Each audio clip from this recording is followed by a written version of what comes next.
La réfugiée érythréenne Juma Ali Mohamed vivait paisiblement en Éthiopie depuis 15 ans. Mais, début février, les combats entre les forces fédérales éthiopiennes, leurs alliés et les forces tigriennes se sont étendus à Afar, obligeant Juma et sa famille à fuir pour se mettre en sécurité. Dans la confusion, elle a été séparée de son mari et de 2 de leurs enfants. Elle et 3 autres enfants vivent maintenant dans cet ancien gisement de sel. Pendant l'évasion, mon mari et nos autres enfants avions pris des chemins différents.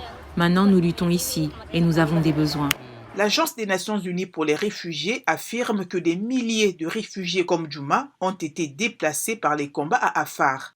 La sécurité dans la région est très instable, en particulier à la frontière entre le Tigré et la région d'Afar. Et effectivement, en février, cela a provoqué le déplacement de 20 600 réfugiés, mais aussi de 300 000 personnes de la région d'Afar. Donc, nous restons très inquiets. Saleh Ali Mohamed, 50 ans, et quelques proches ont fui la ville d'Abala avec seulement les vêtements qu'ils portaient. Nous avons tout laissé là-bas. Je suis ici avec ma fille et ses enfants. Mais ma femme et le reste des membres de ma famille ont disparu.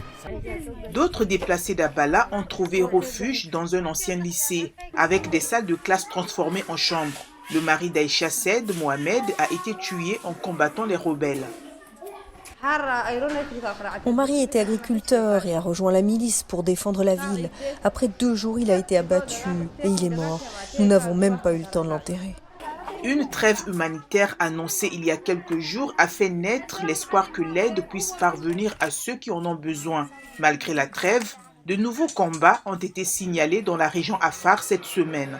Pendant ce temps, les déplacés d'Afar profitent de leur abri qui, espèrent-ils, n'est que temporaire.